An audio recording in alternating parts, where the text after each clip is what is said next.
Olá, muito boa tarde para você que nos assiste. O Consulta ao Doutor já está no ar. Ronco e apneia do sono é o nosso tema de hoje. Aproveita a oportunidade, você pode ligar para cá e fazer a sua pergunta no 0 operadora 11 3337 5886. Também pelas nossas redes sociais, facebook.com/consulta ao doutor, facebook.com/Denise Luque, lá no meu Instagram, @Denise Luque. Eu também espero a sua participação. É tão fácil de fazer parte aqui do Consulta ao Doutor. Você escreve sua pergunta através das mensagens particulares ou através dos comentários. Ela chega aqui pra gente, também você liga e participa ao vivo. Segue a nossa hashtag Consulta ao Doutor e pode também fazer contato e acompanhar todas as redes sociais da emissora. @TVHit lá no Instagram. Quer postar uma foto, mostrar que você está assistindo aí ao programa? Marca lá. TVHit, @TVHit, você marca a gente e depois há a possibilidade até desse repost. É bem legal. YouTube funciona maravilhosamente bem, essa plataforma onde você está fora de casa, você consegue continuar assistindo a toda a nossa programação. Hoje eu estou muito feliz, eu tenho uma convidada muito especial, a doutora Maura Neves. Ela é otorrinolaringologista. Olá. Doutora, obrigada por ter vindo, eu sei que a sua agenda é disputadíssima, então é uma honra ter você aqui. Obrigada. Muito obrigada, Denise. É sempre uma honra voltar ao Consulta ao Doutor. Onde a gente tem bastante tempo para falar dos assuntos, né? Exatamente. E o ronco e a apneia do sono mexem muito com essa questão social da pessoa, né? Isso. Então tem gente que não faz viagens em grupo, casais que muitas vezes dormem separado. Exato. Porque o marido ou a esposa, um dos dois ronca, né? Isso faz com que o outro, às vezes, o cônjuge sofra com insônia, porque você fica tão preocupado ali, né? Queria começar, então, desde criança até o adulto. Roncar é normal? Não. Não. Então vamos começar nas crianças, né?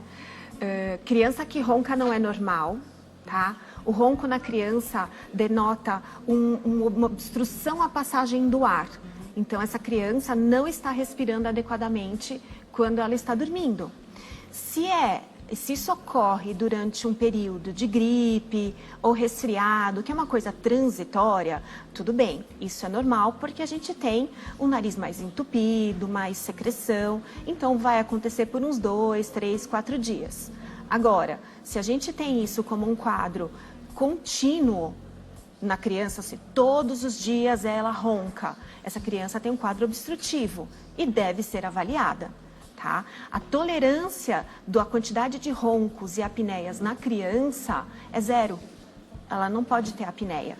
Enquanto o adulto pode ter até 5 apneias por hora, que são consideradas eventos toleráveis e normais. Então, para quem não sabe o que é uma apneia, né, que tem dificuldade, que não sabe, né, a apneia é uma parada respiratória. O cérebro manda a gente respirar e a gente não consegue efetivar essa respiração, tá? Então, seria como se você estivesse dormindo e você faz um mergulho segurando a respiração o tempo todo. Então, você segura a respiração e solta, segura a respiração e solta, no decorrer da sua noite de sono.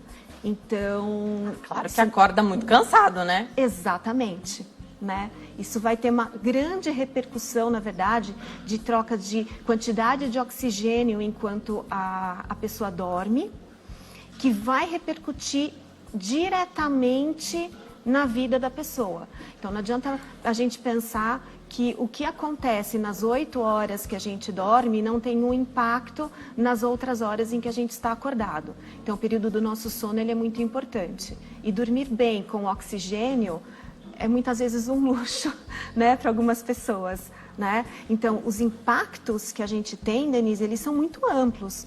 Desde irritabilidade, aumento de ansiedade, diminuição de rendimento no trabalho, para as crianças aprendizado escolar, né, com alterações de comportamento. Então, assim, a gente vai para uma gama muito ampla de repercussões sociais, só porque a pessoa não dorme. Não falei das físicas e né, o que impacta no corpo. e nas doenças que podem vir associadas com... Então, abre uma porta ali para uma série de Sim, a problemas. apneia é uma doença, né? E hoje em dia ela está sendo cada vez mais investigada por uma gama de profissionais. Então, ela começou uma boa parte com os profissionais que investigavam o sono exclusivamente. Hoje, os otorrinos, os pneumologistas, os cardiologistas, os clínicos gerais, todos começaram a se atentar para essa doença. Então, a gente pode até brincar socialmente e fazer as piadinhas. Ah, ele ronca alto. A gente pode até continuar fazendo as brincadeiras, mas que essa pessoa saiba que precisa procurar um médico para ser avaliado. E que tem tratamento, né? Isso, exatamente, que tem tratamento e tem como ficar muito melhor. Então, vou dar algumas situações aqui que, desde a criança até o adulto, existem algumas justificativas. Então, meu menino ronca, mas sabe o que é? Ele chega muito cansado. Então, justificando o ronco pelo cansaço. Quero saber se pode acontecer. E, depois de um exagero, então, se alimentou demais, comeu em grande quantidade, ou uma comida muitíssimo pesada, são justificativas que as pessoas costumam dar por roncar. Então, ronquei, mas é porque comi demais, me alimentei de maneira exagerada e errada. São justificativas que são verdadeiras ou... você só está tentando tapar o sol com a peneira?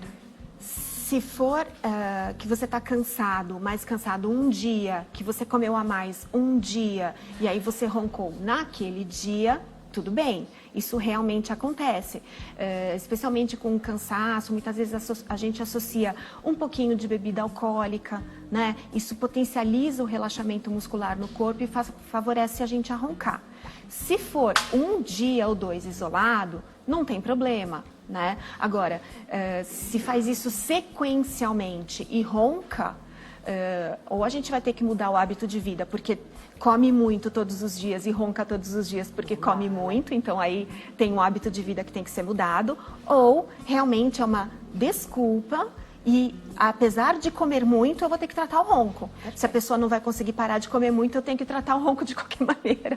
Perfeito. Entendeu? Então, já a gente fala de obesidade. José Ricardo está na linha, nosso telespectador, fala conosco aqui de São Paulo. Oi, José Ricardo, tudo bem? Boa tarde. Boa tarde. Seja bem-vindo.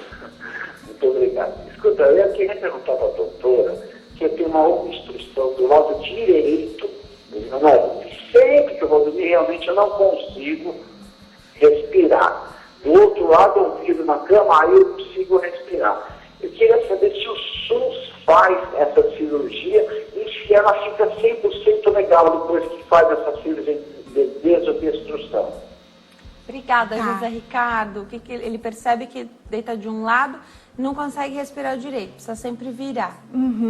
Tá, então, acho que vamos começar, eu vou responder na pergunta do José Ricardo no meio do caminho, e se eu não responder, Zé Ricardo, você puxa a orelha aqui que eu respondo, tá? Tá bom. Eu acho que, vamos explicar primeiro por que a gente ronca. Legal. Onde é que são os pontos de obstrução que nós podemos ter que roncam? Então, as pessoas falam assim, eu ronco só porque o meu nariz é entupido.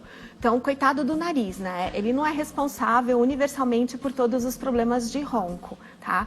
O barulho que é gerado quando a gente ronca é por causa da passagem do ar não linear. Ou seja, o ar ele tem que passar retinho do nosso nariz para a nossa garganta, para o nosso pulmão. Quando ele faz isso, ele passa sem fazer ruído. Quando a gente tem algum ponto de obstrução, seja no nariz, na garganta, na base da língua ou na faringe, tá? Esses pontos de obstrução desviam o ar passa de maneira mais turbilhonada, vibra as estruturas, essa vibração faz o ruído, tá? Então, muitas vezes, o resultado final da pessoa que ronca é uma combinação de vários fatores. Então, a gente vai ver o nariz, nós vamos ver a posição da base da língua, nós vamos ver a posição da amígdala, da faringe, da mordida, se o queixo é mais para frente ou mais para trás, tudo isso vai interferir no tamanho da via respiratória, da passagem do ar, tá? No caso do Zé Ricardo, que ele apontou, fala assim, doutora Maura, quando eu deito para um lado especificamente, meu nariz entope. Se eu deito para o outro lado, eu consigo dormir melhor. Então, isso é claramente uma percepção de um nariz entupido. Eu não sei se você tem apneia do sono ou roncos associados, tá? Se você tiver, Zé Ricardo, a gente tem que avaliar não só o nariz, como essas outras áreas que eu citei, para saber se você tem algum outro ponto de obstrução. Porque muitas vezes não é só o nariz que dá o seu ronco, tá bom? E o SUS faz sim esse tipo de cirurgia e a cirurgia sim fica boa. Agora, depende muito do ponto de obstrução. Se você tem mais de um ponto de obstrução, às vezes a gente não tem uma possibilidade de corrigir todos esses pontos de obstrução de maneira cirúrgica. Então, a gente tem que quantificar o seu tratamento. Às vezes, uma etapa é remédio, às vezes é uma cirurgia e, na sequência, pode ser necessário um tratamento suplementar para o seu ronco, que seria um CPAP, que é um aparelho para dormir, que depois a Denise já me falou, a gente vai comentar também.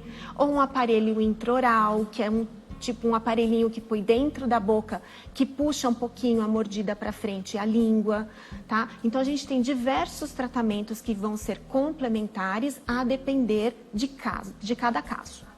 Só para lembrar, né, você pode navegar aí pela internet, naqueles sites chineses, tem uma série de ferramentas aí que prometem mexer com essa questão de ronco e apneia do sono. Isso precisa de tratamento médico, tá? Precisa ir ao médico. O seu médico diz para você, tá vendo quantas opções? É o seu médico que vai dizer qual é a melhor opção para você e com certeza ele não vai pedir para você buscar na China.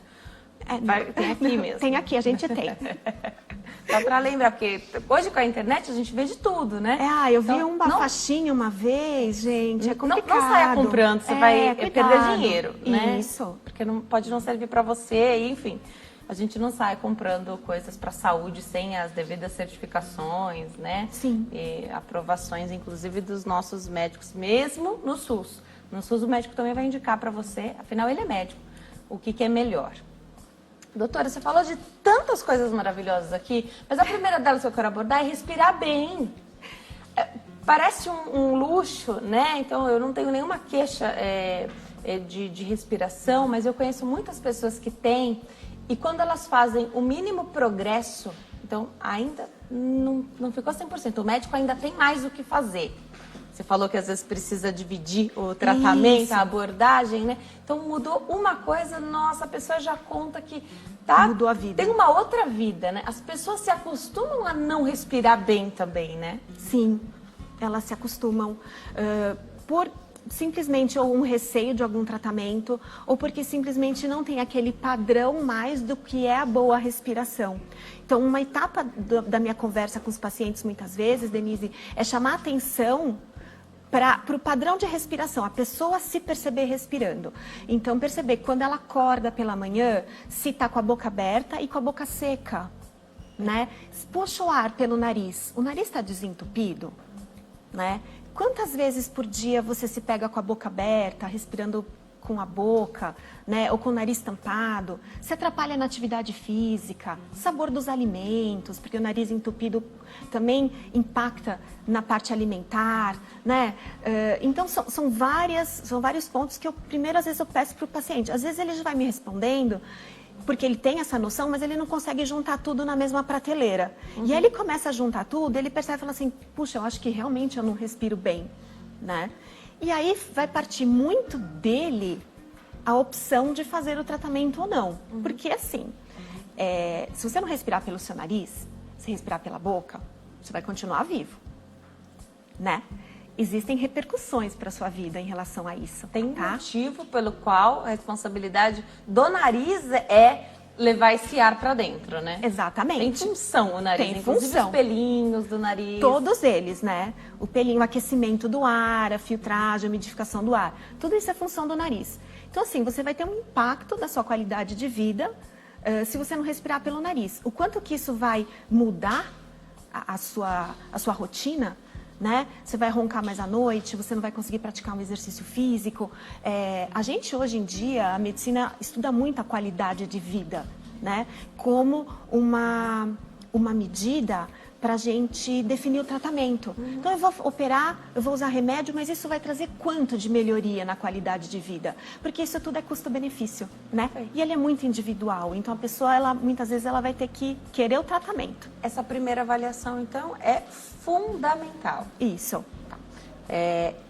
Muitas pessoas reclamam, inclusive quando vão buscar uma ajuda pelo ronco e a apneia do sono, uma secreção que sempre existe. Parece sempre a pessoa que puxa com mais força o ar tem uma secreção. Parece que para sempre ali escorrendo pela garganta. Isso pode ser um fator que leve a pessoa a roncar ou só está junto num pacote que precisa ser avaliado? Está junto num pacote que precisa de avaliação. O gotejamento posterior, que é essa secreção que fica pingando lá no fundo da garganta, ela pode vir de várias causas, né? Pode ser simplesmente uma rinite. Quem vive em qualquer cidade do país que tenha um carro já pode ter um pouco de sensibilidade respiratória. Em grandes cidades, né? Imagina em grandes cidades, né? Então, ou pode ser uma sinusite, assim, a gente tem uma gama de coisas que pode ser. E a gente tem como tratar, mas isso isoladamente não vai causar o ronco. Tá. Uma questão de nascença. Então, toda essa estrutura mais flácida, essa estrutura que tem seu papel de abrir e fechar na hora de entrar o ar e de engolir e que vai repercutir lá no sono, na questão da língua, de repente esse peso da língua para trás fechando esse espaço, pode ser uma questão, uma estrutura, a pessoa nasceu assim, ela precisa trabalhar porque essa já é mais flácida, essa região já é mais flácida da pessoa. Tem isso? Tem isso. A gente tem algumas síndromes que já vêm com um conjunto. Além da flacidez muscular, vem com alterações de forma crânio-facial. Então, a maioria das síndromes faciais, elas geram um estreitamento do espaço respiratório. Uma que é muito conhecida, que são os nossos pacientes especiais do coração, são os pacientes com Down, né? Os pacientes, por exemplo, com síndrome de Down, eles têm uma flacidez muscular, a língua é maior, eles têm uma alteração da face que predispõe muito à apneia do sono. Então, são crianças que já roncam desde pequenininhas ou que já têm problemas de apneia desde pequenas. E também tem tratamento. Sim, lógico. E são tratadas porque já mais vem cedo também, na né? síndrome. Então, existem outras síndromes também. Crianças que não têm síndrome, depende muito da configuração crânio-facial. E isso, lógico, que a gente também herda dos nossos pais, então é um misto de hereditariedade e de fatores de crescimento da face. Então, se a gente tem alguma criança com, exemplo, um queixo pequeno, né? Tem crianças que nascem com queixo menor do que a gente espera, ou um queixo mais para trás. Isso tudo vai empurrar a base da língua para trás, reduzir o espaço respiratório e fazer com que a criança tenha ronco e pausas respiratórias também. Agora, tem um fator que assusta já desde cedo, hoje em dia, muito mais do que já foi em décadas passadas, que é a obesidade infantil. Sim. E a obesidade pode ser um fator de risco para ronco e apneia do sono, é isso? Sim, exatamente. A obesidade, na verdade, ela age piorando o ronco, então eu também vou explicar, porque eu acho que explicando fica mais fácil, né? Quando a gente ganha peso, gente, quando a gente engorda, a gente tem células de gordura que ficam aqui na nossa pele, tá? Então a gente engorda a bochecha, engorda tudo pro lado de fora, mas a gente tem deposição de gordura dentro do nosso corpo também. E nessa região da garganta, ela é um tubo. A gente tem deposição de gordura nesse tubo, o que gera estreitamento do raio, né, que é um círculo, né? Então isso reduz bastante a área de passagem do ar. Então a obesidade, ela cursa com algumas coisas. Primeiro, um aumento do peso que a gente tem que levantar para poder fazer essa respiração. E segundo, com o estreitamento da via respiratória. Então são dois fatores que associados vão fazer com que você ronque, né? E aí eu falei de obesidade, mas de repente Para você nem faz a continha lá do IMC, você nem tá na obesidade, mas ganhar esse pezinho aí, extra, já pode fazer essa diferença, né? Pode, porque, não, como eu falei, são múltiplos fatores. Claro. Eu citei antes os fatores de anatomia, né? Nariz, boca, garganta, base da língua. E tem esses fatores também de obesidade. Se a pessoa, às vezes, usa algum outro remédio, porque tem um transtorno de ansiedade, depressão, tarja preta, usa um relaxante muscular, né? Pessoas que têm insônia e usam indutores de sono, que você debilita ainda mais o seu centro respiratório. Então, vamos pensar no ronco e na apneia como um copo. Você vai enchendo o seu copo e uma hora ele verdadeiramente transborda. Como é que a gente vai dar uma esvaziada no copo para equilibrar um pouco esse quadro respiratório? Pequenas mudanças já podem trazer esse conforto, né? Isso.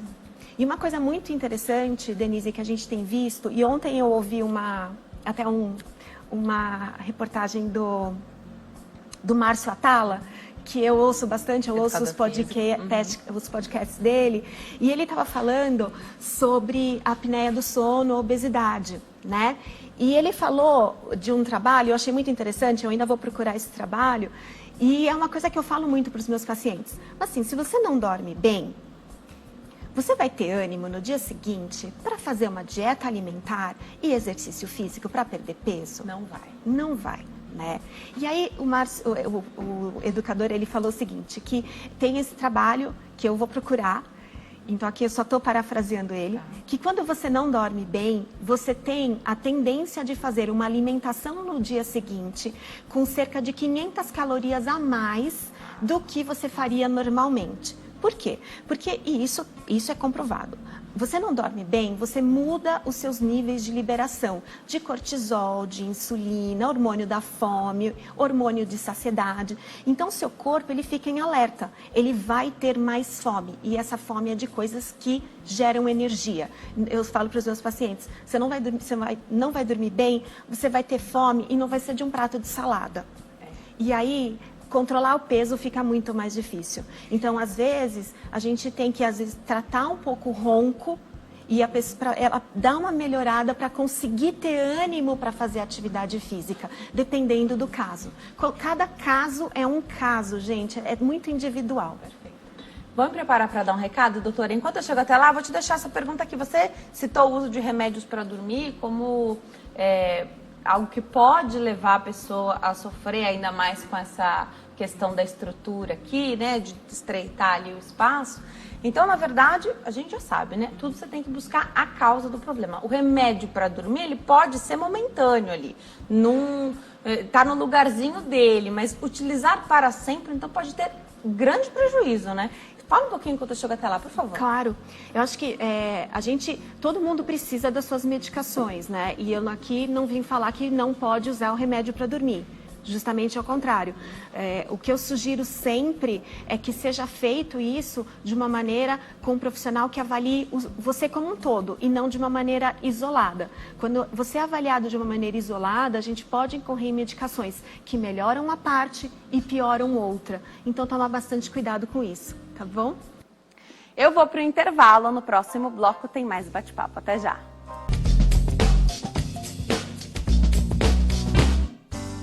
Nós estamos de volta. Hoje o Consulta ao Doutor fala sobre o ronco e a apneia do sono. Você que está em casa, se identifica, você ronca, tem aqueles micro despertares aí à noite. A sua esposa está enlouquecida porque ela acha que você precisa buscar tratamento, ou é o seu marido que está contando para você, amor, busca tratamento, porque existe. Aqui no Consulta ao Doutor você sabe que não precisa sofrer com a maioria das coisas que a gente sofre e se preocupa tanto, né? Buscando tratamento, essa avaliação no serviço de saúde, a gente consegue a melhor maneira de ter mais qualidade de vida, que é tudo que a gente quer, né? A expectativa de vida aumenta a cada ano e a ideia é que a gente possa chegar lá, viver bastante, mas bem, né? Com bastante qualidade de vida. Hoje eu recebo a doutora Maura Neves, ela é otorrinolaringologista, explica tudo pra nós.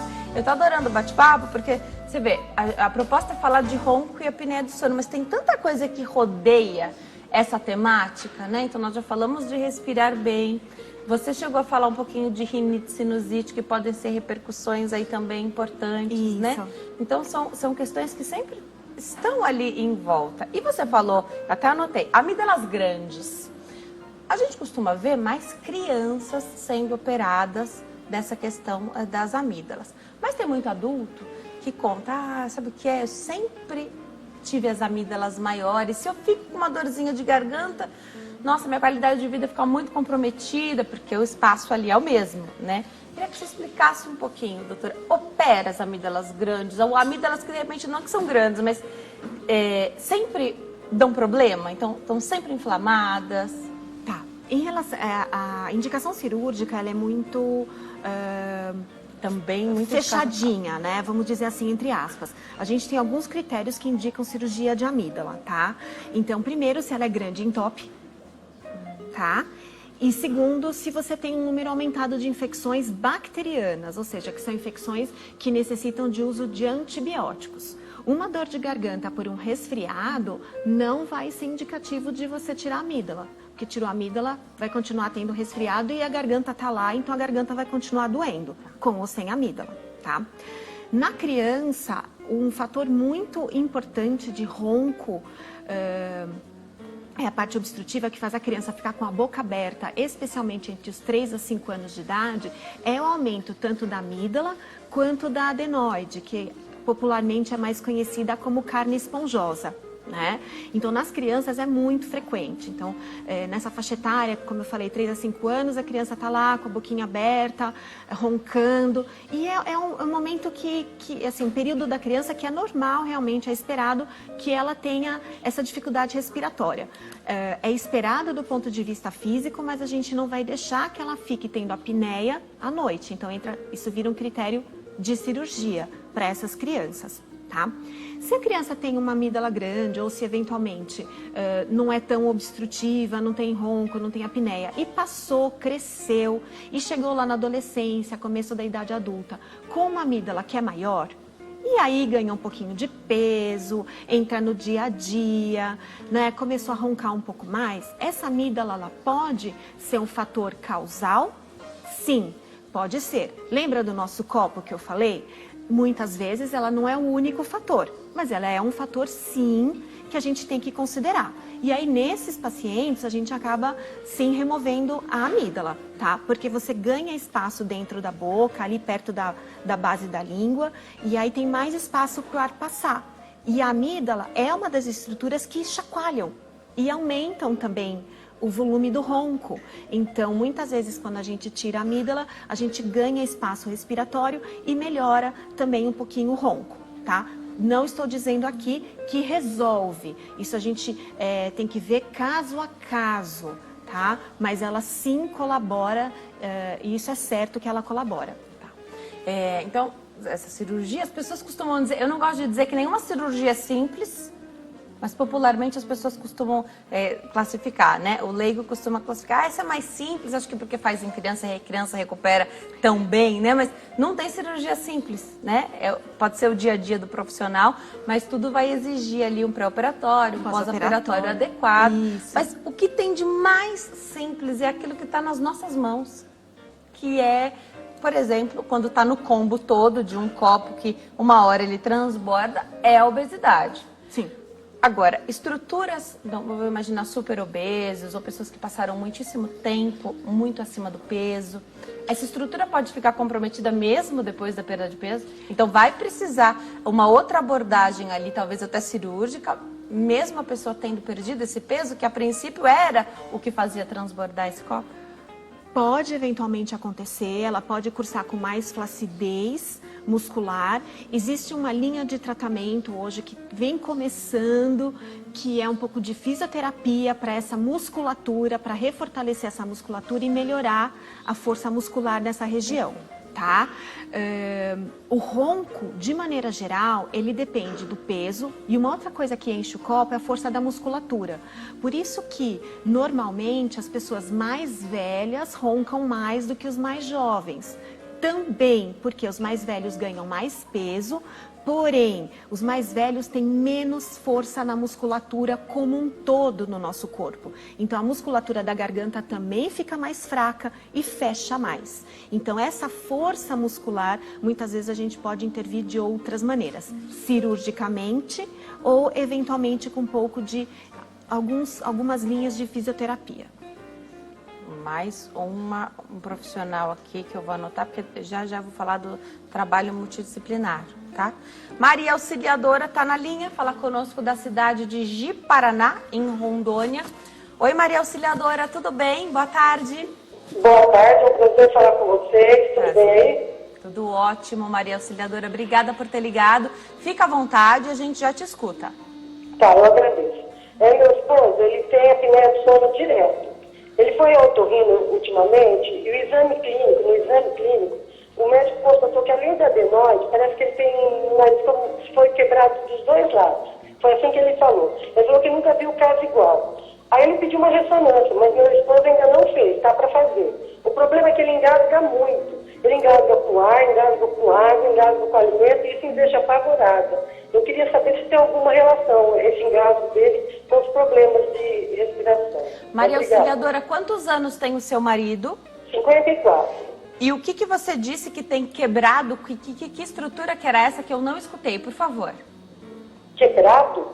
O que você falou que você tinha? Que o médico falou. Que o médico... Ah, tá. O médico no exame falou que parece, quando fez o exame clínico, parece que o nariz dele foi quebrado. O nariz. Dos dois lados. Ah, então dos dois lados. dá a impressão que ele só pediu a ressonância, que ainda não foi feito. Só que é um caso que parece raro para ele, que ele nunca tinha visto. Tá bom.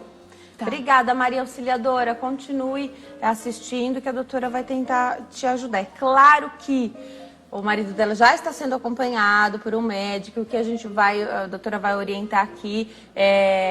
Ele vai precisar voltar para o especialista dele, né? Lógico. Então, você vê, auxiliadora, o que eu estava comentando sobre os pontos de obstrução. Então, o nariz quebrado, ele realmente pode ter tido uma fratura ou pode nem ter percebido, alguma bolada aí, alguma pancada durante a infância, pode ter feito esse nariz ficar mais entupido, tá? Mas, como eu te falei, o nariz não é o único ponto de entupimento à passagem do ar. Tem que olhar para a boca, para a amígdala, para a base da língua, tem que olhar para o peso também, tá? E esses engasgos, durante o sono, eles denotam pausas respiratórias, né? A pessoa para de respirar, para de fazer barulho, de repente ela dá uma engasgadinha e volta a respirar. Então isso é o que a gente explica, os pacientes também explicam pra gente, a gente interpreta como uma apneia, uma pausa respiratória. Tá? Agora, se ele engasga durante o dia com saliva, você falou que ele engasga até com ar, vale a pena também comentar com esse profissional que já os acompanha para avaliar essa parte a gente chama de deglutição, que é o ato de engolir. Tem alguma coisa na garganta que não está trabalhando bem, não está bem coordenado? Por que ele está engasgando tanto? Então, são exames específicos que podem ser feitos junto com essa avaliação da apneia do sono, mas que são exames para outra queixa específica, tá bom? Eu perguntei a idade, porque a gente sabe que no idoso é queixa frequente, a questão dos engasgos é uma grande preocupação. Mas o marido dela é super jovem, tem 54 anos. Isso. Né? Então chama ainda mais atenção por ele ser mais jovem. Exatamente. Então a gente tem que ver, tem muitas causas, né, para engasgo. Então aí tem que avaliar bem direitinho. E o exame, que é a ressonância, vai dizer o quê? Eu não tenho certeza se ele pediu uma ressonância ou uma tomografia. Ah, tá bom. De qualquer maneira, o que é mais fácil a gente pedir é a tomografia, tá? De qualquer maneira, esse exame vai mostrar para o médico a anatomia, a forma da região de dentro, tanto do nariz quanto do fundo do nariz, que é onde está a adenoide, e a base da língua e a garganta. Então, vão mostrar o tamanho da passagem do ar, da via aérea, tá? Então, esse exame é bem importante, a gente normalmente pede esses exames de imagem quando a gente já está em programação de cirurgia, que é uma coisa que, por exemplo, já passou na nossa cabeça, é possível que precise, olha, eu não consigo ver direitinho, eu vou precisar de um exame complementar. Então, muito possivelmente, quando a gente pede um exame desse, é algo que já passou na cabeça do seu médico. Então, tá? Se o nariz é muito quebrado e ele nunca viu, provavelmente é um nariz bem tampado. Então, deve ter um componente importante para o ronco, tá? Deve, tá bom, auxiliadora? Eu não conheço o seu marido. Perfeito, perfeito. Vamos falar desse trabalho multidisciplinar? A gente sabe que existe uma parceria muito forte otorrino e fonoaudiólogo. Sim. Né? Então, vocês são uma dupla perfeita, muito requisitada. Muita gente vai para fono e é encaminhada para o otorrino, e acontece o inverso também com muita frequência. Essa questão do engasgo também pode ser necessário fazer exercício com fono, além da fisioterapia, que aqui para mim é novo. Então, a linha de fisioterapia para ronco, Denise, é algo que vem começando. Legal. Já tem alguns indícios na literatura, alguns trabalhos. Eu nunca indiquei, mas já tem colegas que indicam para os pacientes. A minha prática é mais adaptação dos aparelhos intraorais, que eu encaminho para um colega odonto para fazer essa parte para a gente, né? E a adaptação dos aparelhos de CPAP, que é o aparelho para tratar o ronco. Então, mas já existe essa linha, você vê como as coisas a gente vai evoluindo e crescendo, né?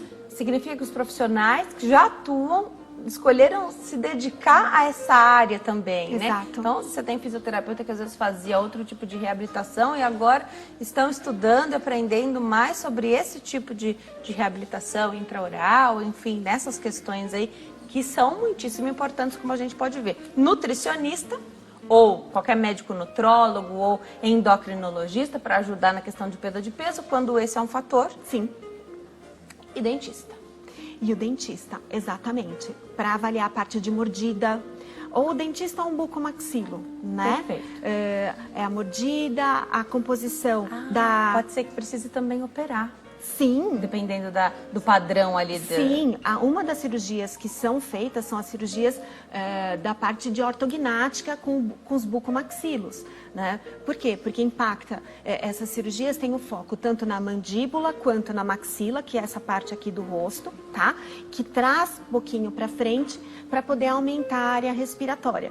Lógico que tudo isso vem num outro contexto, né? Pode ser exclusivo do ronco? Pode, mas invariavelmente são pessoas que já têm uma alteração de mordida, ou uma mordida topo a topo, ou uma mordida que é cruzada, né? Então, você acaba tratando a parte da mordida, a parte odontológica, junto com a parte funcional respiratória, tá? Então, o nariz, como eu falei, ele não é o único responsável. E claro que você pode precisar de mais de uma abordagem. Precisa, de repente, desobstruir nariz, às vezes também precisa fazer essa outra cirurgia com o dentista ou bucomaxilofacial. Isso. Mas nunca na mesma abordagem cirúrgica? São cirurgias diferentes? São cirurgias diferentes. Tem alguns profissionais otorrinos que também realizam essa parte de ortognática, tá? E muitas vezes tem equipes que fazem em conjunto, tá bom? Eu acho que temos profissionais aqui em todas as áreas muito coordenadas. Eu já fiz esse procedimento junto, no mesmo tempo cirúrgico que um bucomaxilo, e já fiz separado. A minha sugestão como profissional é tentar fazer em 2 momentos, porque mexe muito e o pós-operatório é muito difícil quando a gente opera os 2 simultaneamente. Então, de custo-benefício, eu acho que fica melhor separar. É que a ideia, eu penso, né, como leigo, como paciente, o que a gente quer? Fazer tudo de uma vez só, porque aí já recupera tudo junto, mas o pós-operatório pode ser tão mais devagar quando você faz no mesmo tempo, que pode não compensar realmente. Nem para você voltar para o trabalho, que essa é a grande preocupação, né? A gente tem que estar bem, quer voltar logo a trabalhar.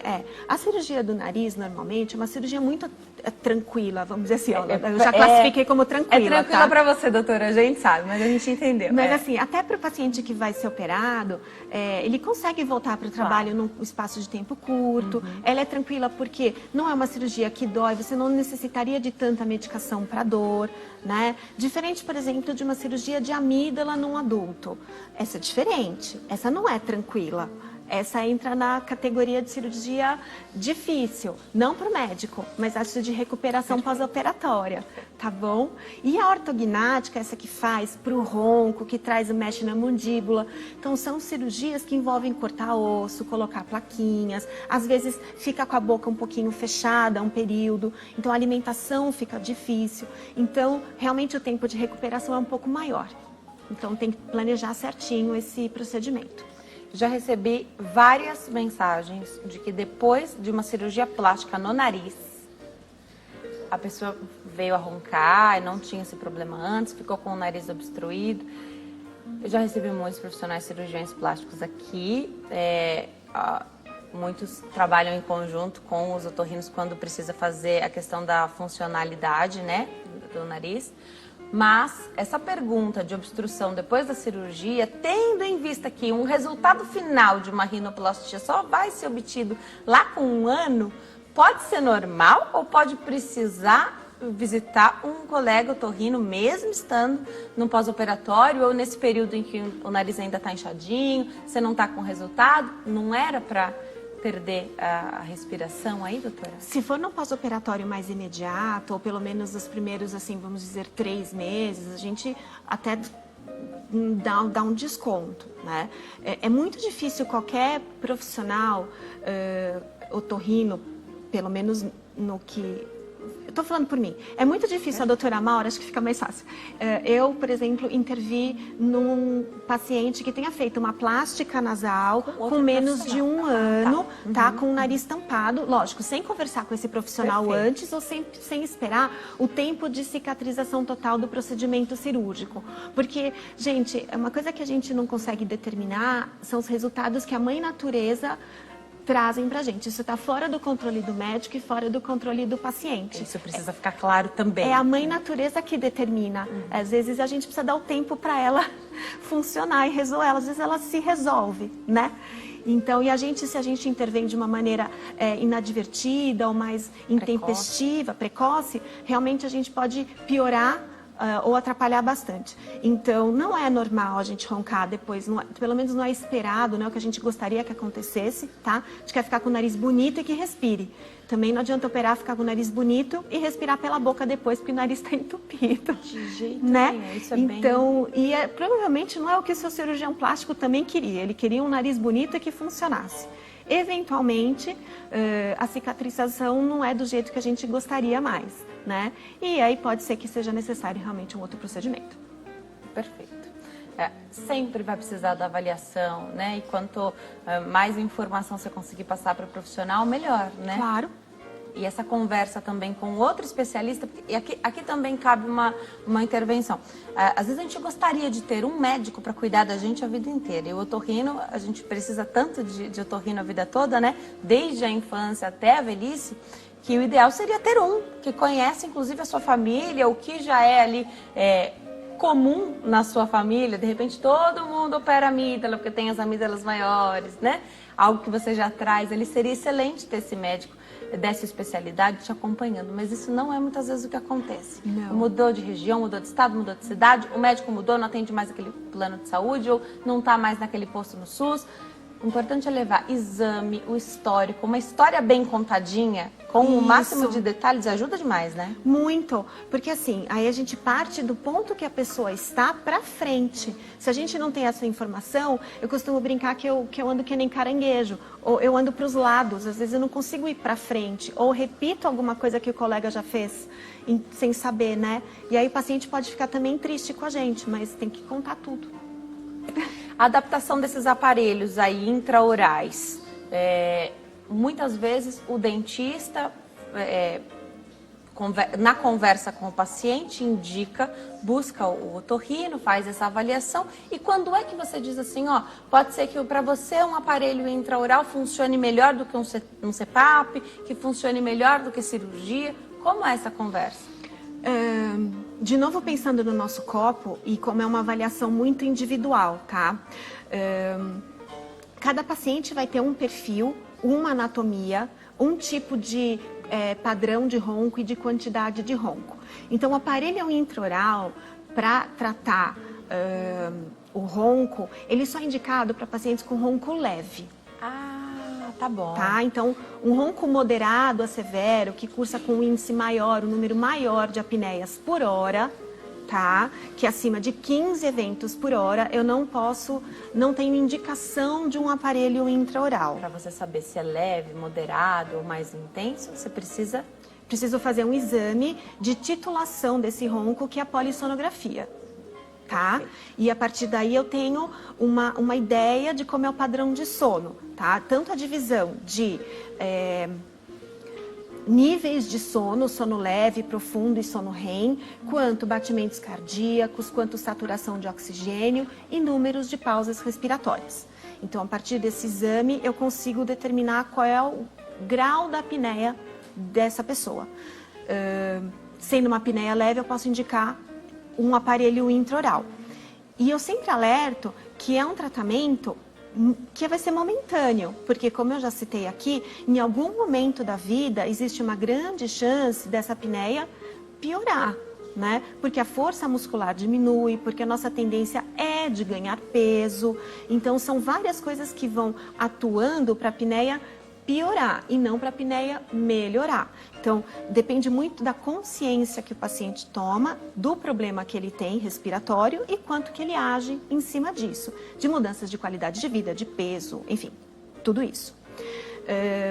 Uma outra coisa que eu avalio, que a gente tem que avaliar, é a mordida, né? Então, o quanto que essa mordida desse paciente permite a adaptação de aparelho intraoral. E se o paciente também topa utilizar um aparelho que não é tão pequeno dentro da boca para dormir à noite. Que vai mudar o padrão dele, então usar à noite e vai mudar a mordida. E quem avalia essa parte, porque assim, você vai mudar a mordida, né? Então o aparelho ele traz um pouquinho a arcada para frente, tá? Então ele tem que ser uma pessoa que tenha a articulação aqui da mandíbula boa, que tenha os dentes na boca que estejam fortes, bons, não pode ter um dente cariado, tem que ter os dentes para poder apoiar essa placa. Então são vários fatores, aí normalmente a gente usa o apoio de um ortodontista que faz essa avaliação e nos dá todos os senões aí todos os impeditivos, os fatores pró e contra também dessa parte.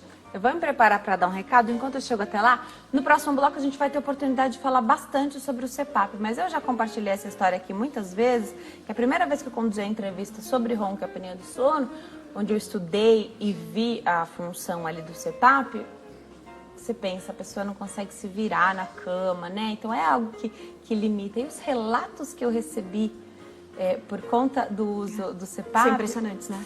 Impressionantes, fora do comum, porque as pessoas dizem que tem uma outra vida depois do CPAP, Mudou a vida, né? Então, muito legal.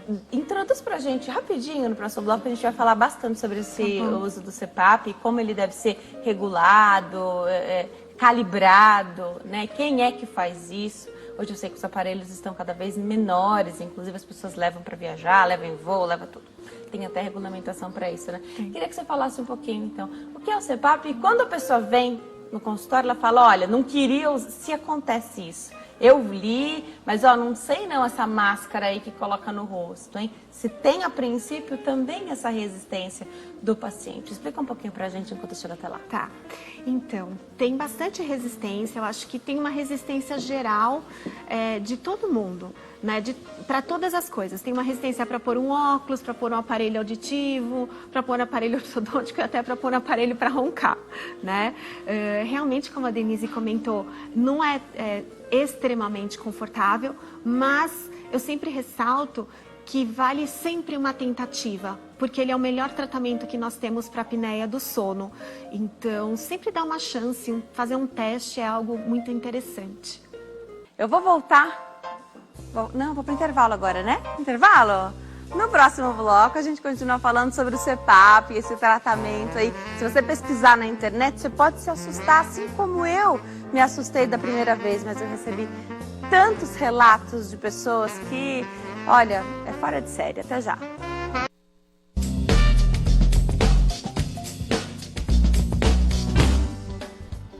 Nós estamos de volta. Hoje Consulta ao Doutor fala sobre ronco e apneia do sono. Aproveita a oportunidade, ligue para cá, faça a sua pergunta.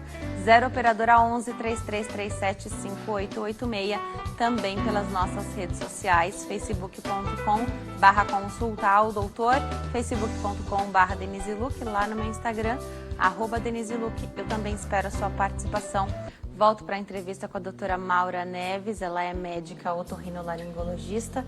Hoje explica um pouquinho para a gente sobre ronco e apneia do sono nesse bloco. Então, depois de tendo feito o diagnóstico, você foi avaliado, o diagnóstico foi feito, então é traçado um tratamento para você, né? Então, ele pode incluir remédios, né? Melhoria dos hábitos alimentares, da qualidade, mudança aí da rotina, estilo de vida, isso vai dar já mais qualidade de vida, mas quando é que o CPAP se faz necessário? Então, sempre que a gente tem uma apneia moderada a severa, ou até em pacientes com apneia leve, então foi o que eu falei, né? O exame de polissonografia nos dá essa classificação e dá esse guia para o médico. Mesmo nas apneias leves, a gente já tem indicação do CPAP. A diferença é que em alguns pacientes com apneia leve, a gente pode, ao invés do CPAP, optar de início com o aparelho intraoral, tá? E aí, na sequência, muitas vezes, com o CPAP. Também desculpa te interromper, você corre o risco da pessoa não se adaptar com aquele aparelho intraoral. Exato. Era indicado para ela fez a adaptação. Sempre uma tentativa. Perfeito. Tá? Perfeito. E mesmo quando está com o aparelho intraoral, a gente tem que fazer os testes para saber se funcionou, porque não é só colocar o aparelho e sair livre. Faz a polissonografia com esse... Muitas vezes a gente pede para fazer uma polissonografia com o aparelho intraoral para saber se ele está sendo eficaz. Porque, né, e tem muitos pacientes que não conseguem se adaptar. Então, às vezes, fala assim, Maura, eu acordo com o aparelho na mão. Porque, às vezes, tira sem perceber à noite. Então, se a gente não consegue contornar isso, realmente, porque é algo tão incômodo que ele tira durante a noite de maneira, né, espontânea, assim, mesmo dormindo, a gente tem que partir para outra modalidade de tratamento. E aí, outra modalidade sugerida é o CPAP. Então, o que é o CPAP, né? Parece um bicho de 7 cabeças, né? Na verdade, se a gente for pensar que o ronco é uma dificuldade para a passagem do ar, porque a via aérea está estreita, o que é o CPAP? É um aparelho que assopra o ar para dentro. É isso que ele faz, tá? Por quê? Ele vai dar oxigênio para quem tem ronco e apneia, ele vai dar oxigênio para você. E ele faz isso de uma maneira contínua, então ele fica lá soprando oxigênio para dentro da sua via respiratória durante o sono. O que ele contém? Ele contém um aparelhinho que fica lá na sua cabeceira, né? Ele tem uma traqueia, que é aquela mangueirinha, e uma máscara que vai no seu rosto, tá? As nossas opções são máscaras que vão só no nariz ou na boca, né? A gente sempre opta, sempre que possível, pela máscara que vai só no nariz, mas tem pessoas que precisam da máscara que pegam o rosto todo, e aí fica uma máscara zona, né? Também é de adaptação isso, né? Sim, é de adaptação. Muito estranhamente, né, e o que dá a primeira impressão é que eu não vou me adaptar a esse aparelho, eu não vou dormir com isso de jeito nenhum, e eu sempre sugiro, olha, dá uma chance, experimenta, né? Muitas vezes eu nem falo para o paciente, compra o aparelho, não, aluga o aparelho, a gente tem né? lojas que alugam, né? Então você consegue fazer esse teste, aferir o quanto que ele melhora a sua qualidade de vida no dia a dia e depois você tenta partir para um aparelho mais definitivo. Os relatos de uso de CPAP, por que o médico prescreve o CPAP? Porque os estudos científicos, eles são muito claros, é o melhor tratamento que nós temos. E por que ele é melhor que uma cirurgia?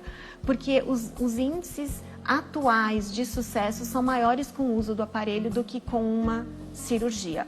Muitas vezes você vai precisar da cirurgia antes para conseguir se adaptar melhor ao CPAP. Tá bom? Como eu falei, o tratamento ele tem etapas e não tem milagres, infelizmente. Nós também gostaríamos que fosse um tratamento mais milagroso, mas ele tem etapas e a gente vai cumprindo essas etapas ao longo das consultas. Agora, esse aparelho, se ele for alugado, claro que você conta com a manutenção da empresa que fez essa alocação. Mas se for da pessoa, se a pessoa comprar, ela também precisa fazer as manutenções desse aparelho. Sim, do aparelho e a manutenção com o médico. Porque não é só colocar Não é só ligar o aparelho.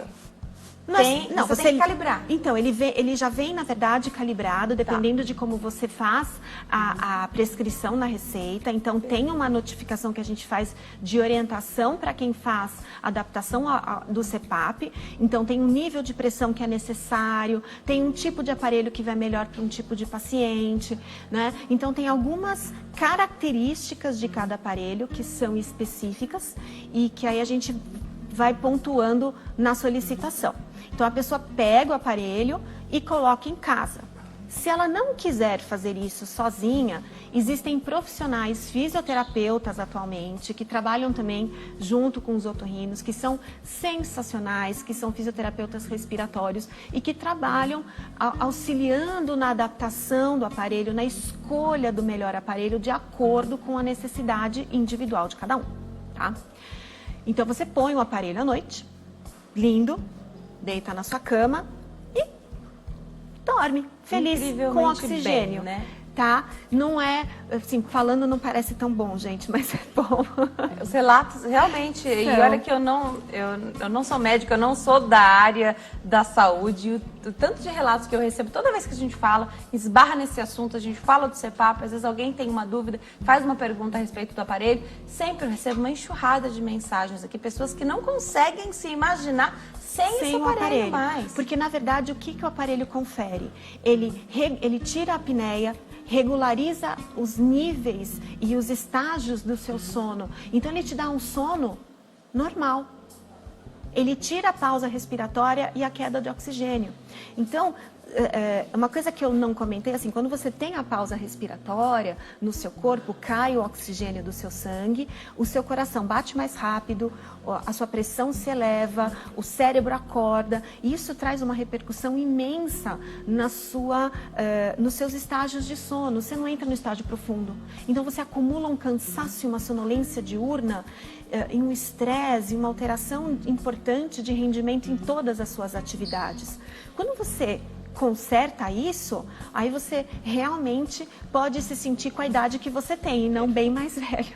Então, eu dei muito exemplo da esposa e do marido, mas vai imaginar você que dorme sem ninguém, você dorme sozinho na sua casa, e aí você fala, como é que eu vou saber? Então, não tenho ninguém para dizer se faz barulho enquanto eu durmo e nem se eu tenho essa apneia, porque a pessoa, ela faz um barulhão, né? Costuma fazer um barulho mais elevado, então você não passa despercebido aí em casa.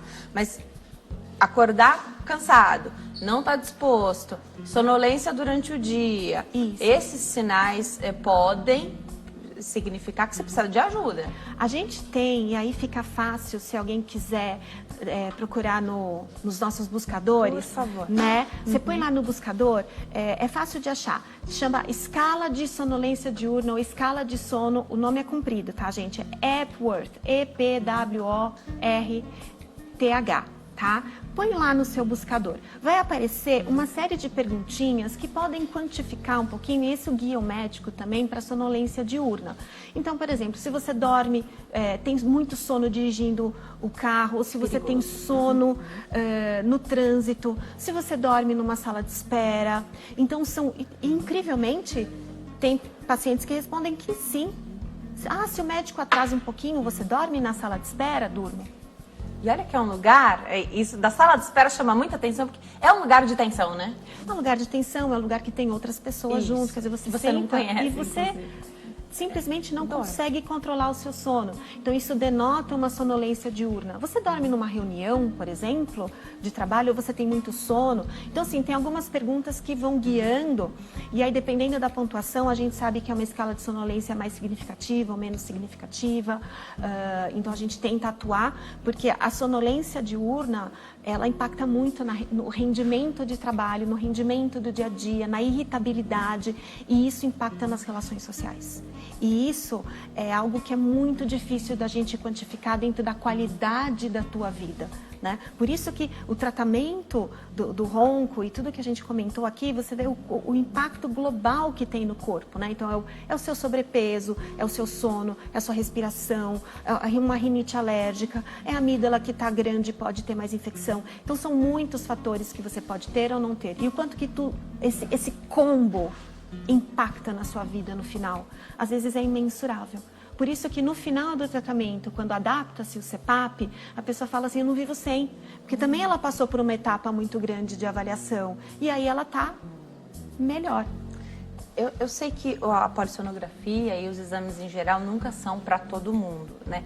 Mas alguém que já tenha uma questão, não se sente, acha que o sono podia melhorar, não está 100%. Às vezes dorme até, está na cama ali e acha que dorme até uma quantidade de horas que seria suficiente, mas parece que nunca é suficiente. Esse também é um indício, viu? E aí, busca um especialista que provavelmente ele vai pedir, né? Porque que outro exame a gente teria para avaliar o sono? A gente chama isso que você comentou de sono não reparador.